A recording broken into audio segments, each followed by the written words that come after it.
President Trump's trade deadline is just hours away. Canada still has not secured a deal. That means Canada could face a 35% blanket tariff from the U.S. starting tomorrow on products not covered by our free trade deal. Prime Minister Mark Carney said yesterday that negotiations not yet over. Asked about Canada today, the U.S. president criticized Carney's decision to recognize a Palestinian state this fall, but he said it won't stand in the way of a deal. You know, I didn't like what they said, but, you know, that's their opinion. I didn't like that. Not a deal breaker, but we haven't spoken to Canada today. He's called, and we'll see. Ontario Premier Doug Ford says it's hard to tell what to expect from Trump tomorrow. Well, Prime Minister Carney's trying his best, but this guy will say something one day, and he'll wake up, and the cheese slips off the cracker, and then all of a sudden he goes the other way. And you're thinking, how do you deal with a guy like this? Are we hoping that we can get a deal with zero tariffs? Yes.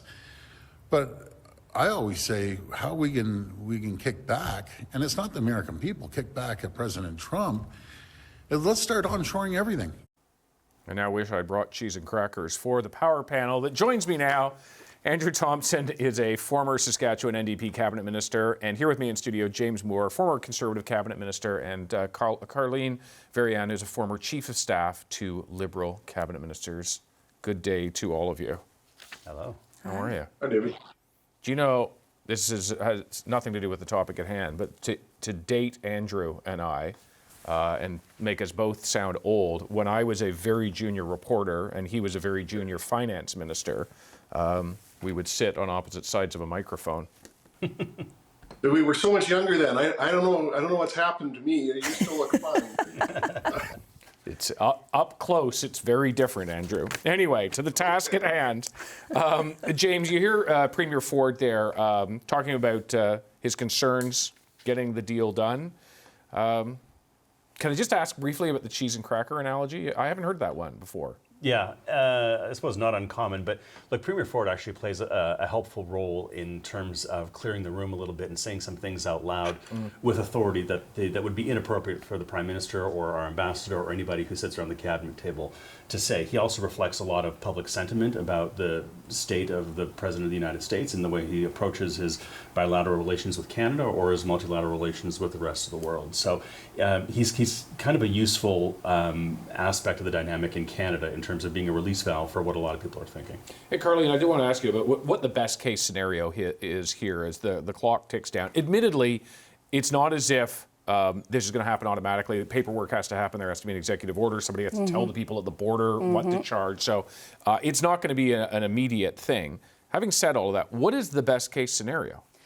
Well, first of all, when you say as the clock ticks down, I think the question Canadians are increasingly asking themselves is there a clock? Where is it? What time zone is it in?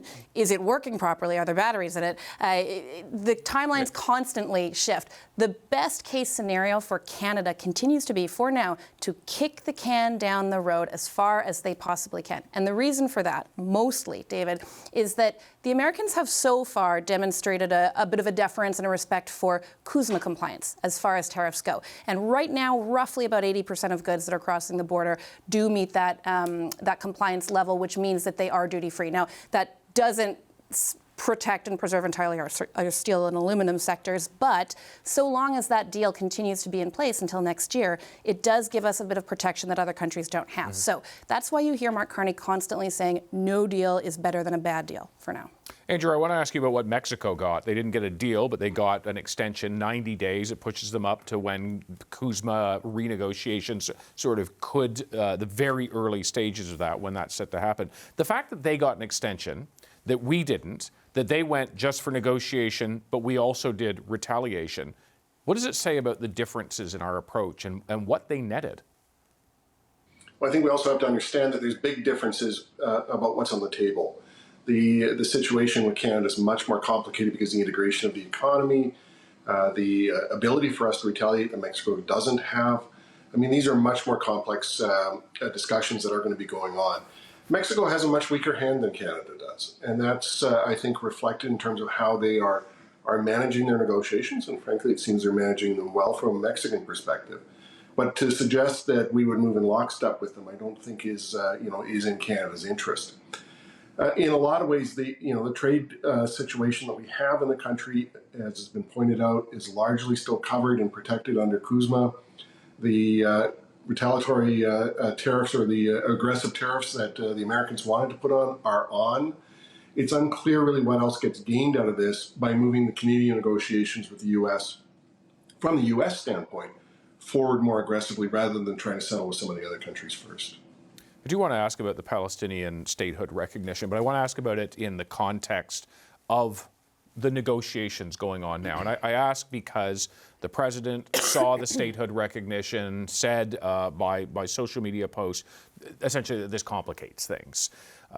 What do you make of the timing? And I want us to go specifically on the timing. Canada's decision 2 days before Trump's deadline to do something that was likely to irk him.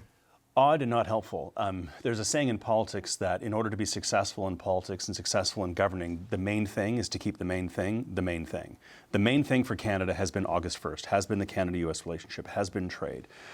There's no reason why the Prime Minister had to make this decision now and the Government of Canada had to convene a special meeting. I get that the UN General Assembly is coming up, but so what? Let the UN General Assembly come up, let there be a vote, let Canada either abstain or vote no for our own reasons, and recognize that even though the UK and the EU and France have their positions on this that are counter to what the President of the United States thinks about these things, and they managed to have their own trade deal, as Carleen pointed out, this is a president who is all over the road. And his approach to things, as they say, is a science of single instances, which is a science of no science at all. He's all over the road. There's no reason to think that he would treat Canada the same way that he treats Europe or others. So the idea that we would go out of our way to possibly irk the United States at a time like this is not helpful. Now, the idea of recognizing a Palestinian state is something that's been true for Canada for generations, frankly, since the establishment of the State of Israel. That's been true for conservative governments, liberal governments. It's always been the case. And if you look at the way that the Prime Minister talks about this and about the caveats that he'd like to see in place, and the clip that you showed of Pierre Poilievre and the interview you just did with Michael Chong, the positions are actually not that far apart. But it's clear that the Prime Minister wanted the headline to be that Canada is recognizing a Palestinian state, which is an odd thing to do when the Palestinian state, as it is today, currently with the Hamas government, a terror state, slaughtered 1,200 Israelis, an act of genocide. And we're going to recognize the Palestinians with that, quote, government in place right now with the atrocities that they committed is not something that I think is appropriate at this time. Although the Prime Minister, and Carleen, you can do a better job than I ought to do at trying to defend this government's actions, but the Prime Minister did say that Hamas should play no role in any future government. Sure. So how about recognize the Palestinian government and state at the time when Hamas is no longer being prosecuted for an act of genocide against Israelis who are at a music festival? Carleen. If I had to guess what the Prime Minister and his team were thinking about when they made this choice on timing, I would guess that there were two things at play. One was certainly the growing international chorus and the fact that there was a desire to move somewhat in tandem with like-minded allied countries like the UK, like France. The other thing I suspect they were probably keeping in mind is that this isn't exactly a winner of an issue for the government. In fact, I don't think that there's any political party, mainstream political party in Canada that actively wants to be talking about the horrific conflict in the Middle East as a political winner. The timing of doing this and knowing that there would be a great big news story happening one way or the other 2 days later with this trade deadline effectively ensured that they would get a somewhat limited news cycle out of it, more than if it was just dropped in the dead of summer with nothing else to talk about. So those are some fairly I don't want to say cynical, but there's some very practical considerations. Although there, you could have waited till September when there is a lot more news. To James's point, you could have waited till then, and there'd be more things going on in the news. You could, but I think some of the international alignment that was happening was probably timely for this particular week. Well, caucus pressure, let's be clear. The caucus clearly wanted this, and they wanted this done a long time ago. I think they wanted more overt signs and signals of solidarity with the suffering of the Palestinian people, which is fine, but in my view, this is not the way to do it, to recognize a Hamas government, or to be seen to be. I know there's a slight variation in language here. I hear you. You're talking about what are the optics here of what's happening. All right, Andrew, you probably want to get in on this. I do not. Yeah, minefields everywhere. Yes. Look, let me ask you. I'll be specific on the timing of it and just get your thoughts around the decision. You've heard the conversation and some of the potential rationale. What do you make of the timing of it? I mean, I think Carleen's right, and certainly there is this. movement for a group of the Western democracies to try to move forward on this issue in unison, with or without the United States. As part of that, that seems to be the approach that's being taken. That seems to have been decided some months ago, not on this specific issue, but that we would move in tandem with a number of other Western European democracies. I thought Michael Chong's interview was very interesting today. And certainly the most important thing that I think that he brought forward to it is, again, Canada's very much a bit player in this. We have almost no assets in the Middle East. We have almost no ability to project power or influence in the region. And so this does come back to whether we're supporting kind of that European vision of how to move forward, and in process signal that we are maybe one step further removed from the U.S. than we would normally be. Which isn't unusual. We were this way on Iraq. We didn't follow the U.S. in complete unison and lockstep. Or are we taking a slightly more independent approach? And I think that that's what's being signaled here. But it is a difficult domestic issue, and I think one that certainly the Prime Minister has felt he needs to address. I want to pick up on what Andrew's saying, and I want to ask you two in particular, because you've been in front of the camera, James Moore, not always on a portfolio that would see this issue. But some would say I am right now, but yeah. Some would say, what's going on here, right? Yeah. What is it like being in politics and trying to navigate this issue with the interested, engaged parties who have family members in the region here, trying to navigate it, particularly when you are the party in power? Yeah, it's a big question. I will take it this way. Look at the field as broadly as you can. Try to see as far down as many corners as you possibly can. Draw in as many smart people who will tell you what you've thought of and what you've not thought of, so you can sort of flip over those stones and anticipate the unanticipatable. And be as measured and responsible as you can. As they say, measure twice, cut once. Like, be very thoughtful and deliberate. To the point, I think that was just raised, that Michael Chong pointed out, right, that Canada is not a large player in this space. But domestically, there's huge political traction on this. And frankly, when the NDP leadership race gets kicking up into full steam, I think it'll be a very big issue that will probably rear its head in Parliament, I think, in probably some really ugly ways. So I think what's happening over there, and the tragedy that a lot of people are seeing, whether it's the Gazans or the fear that Israelis fear about sort of constant attacks for years to come. I think those tensions and anxieties that people have for family members over there will find their way into the House of Commons, I think, in pretty dark ways, so that people can exploit them for votes. And I think as a government, you have a responsibility to try to rise above that, to see through it, and to make sure that you're doing what's in the best interest, more broadly, of Canada's foreign policy. But how do you say a message that isn't going to greatly anger one side or another, or be heard in a very specific way, when things are so tense?